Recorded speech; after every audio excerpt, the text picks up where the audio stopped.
Lorsque j'ai découvert pour la première fois les écrits de Christian Bobin, j'ai été marquée par leur clarté, par leur limpidité. Cela m'a vraiment saisie et cela m'a fait penser à une formule mathématique. Une formule mathématique qui paraît si claire, si évidente lorsque l'on la lit et qui pour autant est assez complexe dans le fond et que nous n'aurions pas nécessairement eu le génie d'écrire, d'inventer. Donc il s'agit de quelque chose qui semble être révélé, qui semble avoir toujours été en nous, mais qui a été révélé par le génie d'un autre.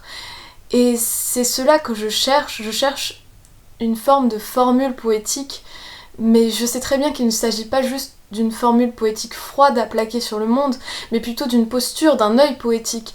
Et c'est cet œil poétique que je cherche et qui, je pense, peut être accessible à plein de postures, de professions, de personnes. Un boulanger peut être poète, un cuisinier peut être poète, un naufragé peut être poète. Tout le monde peut avoir cet œil poétique et pourtant tout le monde ne l'a pas. Mais il ne s'agit pas juste du statut de poète en tant qu'écrivain et j'essaie de trouver cet œil poétique, j'essaie de le saisir et je me dis que même si je n'arrive pas à le saisir, eh bien dans tous les cas j'essaierai d'avancer à tâtons, mais j'ai envie d'avoir cette posture poétique sur le monde. Je pense qu'il s'agit d'un but extrêmement intéressant et louable et qui peut-être peut rendre la vie plus douce et plus belle. Je pense que le plus grand paradoxe dans la poésie qui m'a tout d'abord frappée, c'est le paradoxe de la distinction et de l'indistinction. Les poètes sont vraiment les rois de cette grande indistinction. Ils arrivent à mélanger les mondes, des mondes qui n'ont rien à voir entre eux, des mondes parfois lexicaux, des mondes d'univers différents qui cohabitent et qu'ils arrivent à faire se fusionner, un peu comme si la vie était une forme de grand puzzle et que lorsque les pièces de puzzle n'arrivaient pas à s'emboîter, eh bien ils redécoupaient les contours pour arriver à ce qu'elles s'emboîtent tout de même. Et il y a cette forme de grande indistinction, mais qui cohabite avec une imminente distinction des petits riens. C'est-à-dire que, par exemple, une petite plante qui était vraiment inconnue de tous auparavant va devenir le sujet principal d'un poème, au même titre que lorsque nous posons un nom, par exemple, sur une plante, eh bien, d'un coup, elle nous paraît ressortir, elle nous paraît être en relief au milieu de ses consoeurs dans une prairie de milliers, de millions de fleurs et de plantes, eh bien, d'un coup, elle ressort. Le poème donne cet effet de relief à ces petits riens, à ces petites banalités du quotidien. Et à ce moment-là, lorsque le poème parle d'un scarabée, eh bien tout d'un coup le scarabée devient le roi des insectes. Et il s'agit justement de cette grande distinction et de cette grande indistinction qui forme la poésie et comment arriver à lier des mondes si différents. Ces mondes si différents sont liés par la sensation. Lorsque deux choses parfois opposées mais parfois de registres totalement différents donnent un même frisson, donnent une même sensation, eh bien ces deux choses peuvent être reliées. Aucun autre domaine que la poésie n'arrive à changer autant ma perception du monde tout en ne donnant aucune instruction. La poésie ne fait que montrer le monde du doigt, le montrer d'un ton interrogateur, le montrer comme un enfant qui montrerait des petits riens du quotidien. La poésie trouve de l'intérêt en chaque chose et en chaque petite chose, en chaque grande chose. La poésie montre tout du doigt et interroge tout, et c'est ça qui est très intéressant, c'est que la poésie détourne notre regard des grandes lumières, des lumières du soleil, habitue notre regard à l'obscurité, et une fois que notre regard est habitué à l'obscurité, à ce moment-là, il peut percevoir des petits détails qui étaient beaucoup moins luisants, mais pas moins importants, et à ce moment-là, on se rend compte que toutes ces petites choses, toutes ces choses du monde de l'inintéressant, tous ces petits riens, ce sont ces petits riens qui forment le monde et ce sont ces petits riens qui méritent aussi tout notre intérêt. Le poète n'est pas un artisan dont la création serait la poésie. Le poète saisit un élan qui sort de l'intérieur. Et même rien que le fait de vouloir cadrer cet élan parfois peut être destructeur. Néanmoins, il peut lui arriver de vouloir lancer un processus créatif artificiellement en se posant pour écrire, et cet élan peut parfois porter ses fruits, parfois rien qu'en continuant avec un mot de plus, une phrase de plus, et bien tout le reste va prendre substance d'un coup, tout le reste va s'illuminer. Mais la plupart du temps, il s'agit plutôt d'un élan qui est irrépressible et qui va venir et qui juste a besoin de sortir, a besoin de se matérialiser. Les plus beaux poèmes adviennent lorsqu'une part enfouie, une part turbulente du poète a besoin de comprendre, de légitimer, d'exister, et à ce moment-là, cette part, cette forme de tumeur émotionnelle insatisfaite va se saisir de mots qui ne seront compréhensibles que par elle-même et non par tous ces gens qui potentiellement pourront lire ce poème. À ce moment-là, ce n'est pas ça qui est important. Et même le poète lui-même, lorsqu'il va se relire plus tard, ne va pas nécessairement comprendre pourquoi il a choisi tel mot et pas tel autre, car ce n'est pas forcément lui dans son entièreté qui a écrit ces mots. Il s'agit de cette tumeur interne, cette tumeur émotionnelle qui a choisi ces mots pendant que le poète ne disait mot.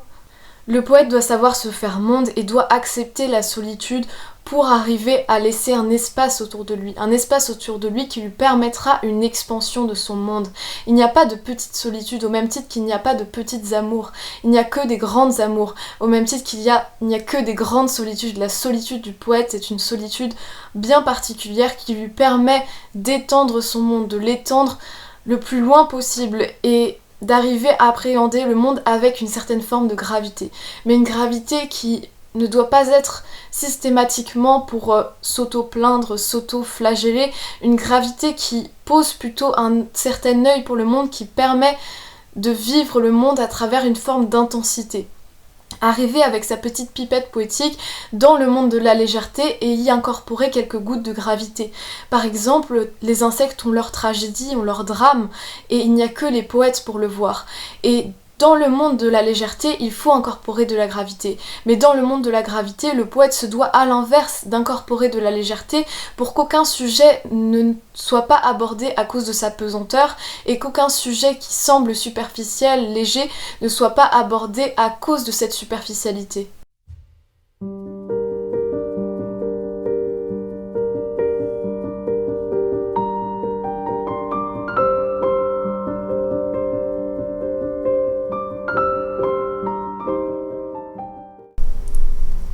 Le poète court çà et là après les graines, les papillons, les mots qui s'envolent, les larmes oubliées jonchées sur le sol.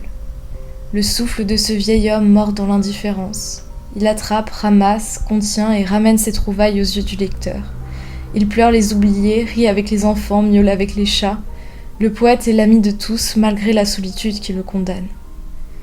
Sans identité propre, il erre et ne peut être aimé. On n'aime pas un caméléon. Ces vers, eux, sont aimés, car ils parlent de ceux qui les disent. Il s'agit là d'une moindre consolation.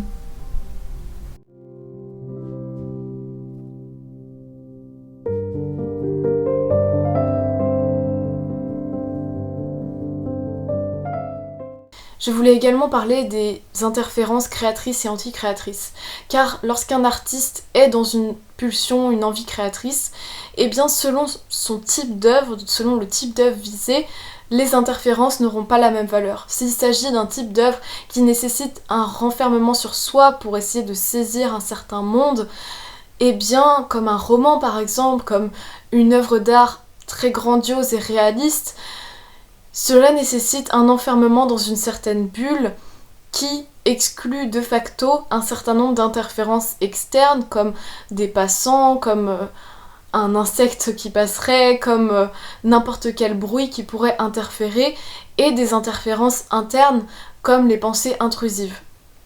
Mais selon le type de création, par exemple s'il s'agit d'ébauches qui sont faites dans la nature, s'il s'agit d'un poète qui essaie de s'imprégner d'un lieu, et bien à ce moment-là, les interférences font partie du processus créatif. Le bruit du coucou s'intègre parfaitement à l'ambiance du lieu, les passants qui nous interpellent donnent du baume au cœur, les souvenirs qui reviennent d'un lieu similaire sont intéressants dans le processus créatif.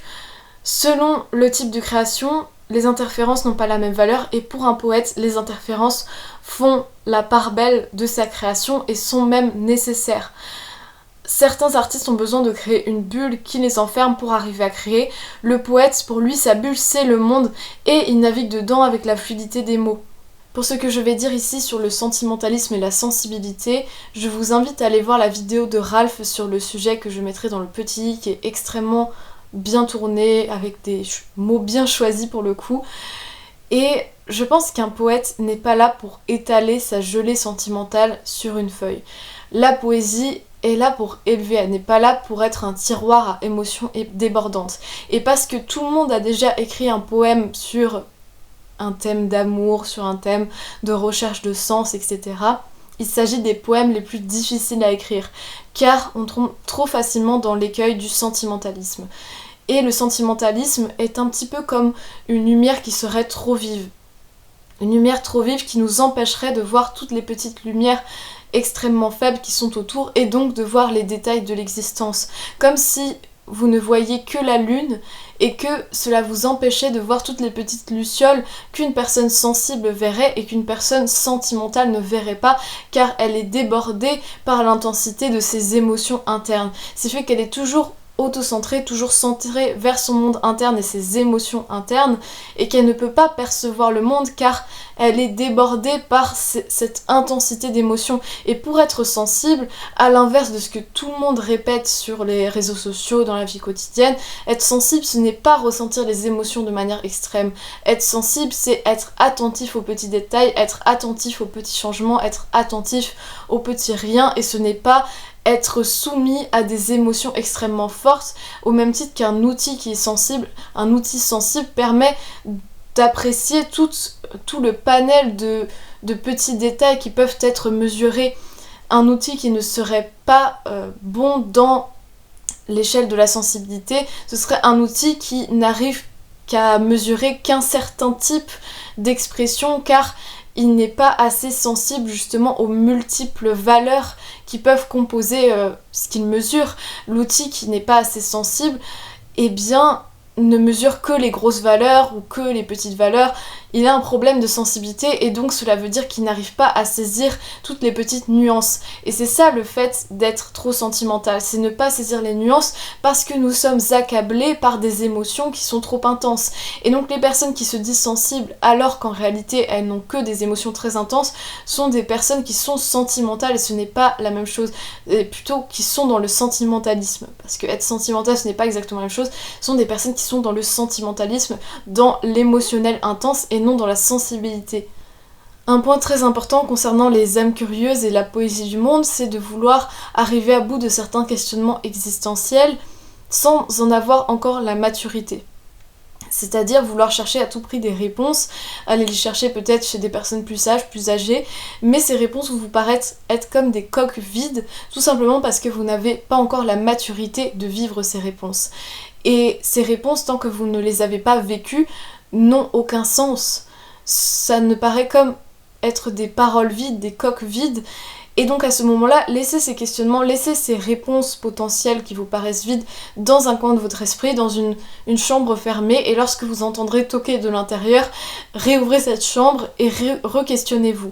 Mais avant cela, questionnez-vous sur des champs, sur des questionnements qui sont déjà accessibles à votre âge et à votre expérience, et il y en a des tonnes et des tonnes, mais c'est juste que nous voulons toujours aller plus loin et chercher plus loin des choses qui ne sont pas encore à notre portée, alors que à nos pieds nous avons déjà une tonne de questionnements qui sont en jachère. Le poème fait entendre la prose. Des phrases prosaïques qui pourraient passer inaperçues ordinairement sont comme encadrées par le bord de cette feuille blanche, ou par le silence avant et après la récitation. Le silence entre les mots, l'auditeur est suspendu aux lèvres, n'osant pas interrompre le diseur. Car ce moment de récital est presque sacré. Les mots peuvent être posés, étalés, lentement, et chacun reçoit une attention particulière de la part du lecteur ou de l'auditeur. Parfois même, le crédit apporté à cet ensemble de mots semble exagéré, l'effet poème semblant fonctionner de surplus. Un poème raté est un poème technique. Enfin non, pas exactement. Un poème raté est un poème qui justement a oblitéré la technique, car la technique est d'effacer les traces de pas de la technique. Tout poème ne doit pas être laborieux à lire et doit amener une forme de fluidité, de légèreté. Et si ce n'est pas le cas, on sent l'intellectualisation du poète. Et toute intellectualisation nuit à la poésie. C'est un peu comme si le cerveau disait au cœur « tais-toi, je vaux mieux que toi ». Et le cœur qui est trop humble ne répond juste pas alors que sa réponse aurait été la plus pure et la plus délicate, mais tout ce qui est pur et délicat se fait vite écraser par le concret et le rationnel. Donc c'est pour cela qu'il ne faut pas ressentir une once d'intellectualisation, sinon cela tue toute la légèreté de la poésie. Et même si vous avez intellectualisé, il vaut mieux faire comme si de rien n'était. Le poète se doit de s'intéresser aux petits au service du grand. Par exemple les échafaudages, qui sont souvent sous-estimés alors qu'il s'agit d'une telle solidité en si peu de matière, comme s'ils formaient des sortes d'antennes et de bras aux grands blocs qu'ils servent, et tous ces ouvriers qui travaillent à panser les plaies de ces grands blocs, tout ceci est tellement sous-estimé, voire discriminés. Les échafaudages sont considérés comme des quadrillages à supprimer de l'esprit, comme on supprimerait un tic de langage lorsque l'on parle à quelqu'un pour arriver au langage pur. Là, c'est comme si l'on voulait arriver au bâtiment pur, alors que les échafaudages sont aussi une création de l'homme qui est intéressante. Et après, lorsque les visiteurs reviennent après les travaux, ils observent ce grand bloc, ce grand bâtiment, comme s'il avait toujours été immuable, comme si il gardait sa splendeur au milieu du temps qui passe, sans aide, et ils en oublient ces échafaudages, car les échafaudages sont vraiment supprimés de l'esprit. Et bon, je vais pas vous faire une sorte de plaidoyer pour les échafaudages, ce serait quand même un peu étrange, mais c'est pour vous dire que parfois ces petits riens qui aident le grand sont d'une grande beauté, sont d'une fugitive beauté qu'il ne faut pas oublier. Et la mission des poètes, c'est aussi de s'intéresser à ces petits riens du quotidien, à cette baguette amenée tous les matins par votre mari, cette baguette chaude, craquante, qui embaume la pièce de son odeur, et que pourtant vous oubliez car elle fait partie de la routine de l'oubli. Et cette routine de l'oubli ne se fait remarquer que par la négative. Vous ne remarquerez l'importance de cette baguette que lorsque votre mari ne l'amènera pas un matin. Et c'est pour cela que le poète a pour mission de valoriser ces éléments sans avoir besoin d'en arriver par la négative. Le poète sait ce qu'il veut après qu'il l'ait dit. Sa poésie lui permet de coudre ses pensées à l'aide de fils d'émotions et de sensations. Elles coulent sur la feuille et sont ordonnées par le flot de ses larmes, par sa frénésie, ou au contraire, par la douceur et le calme d'une main en suspens. L'enfance du poète lui permet une création sans fin, à essayer de repenser à ses souvenirs d'enfance avec sa vision de l'époque, sa vision actuelle, la vision de ses parents. Et il peut croiser ces visions, les emmêler, les démêler, et c'est vraiment un outil de création, une matière de création sans fin.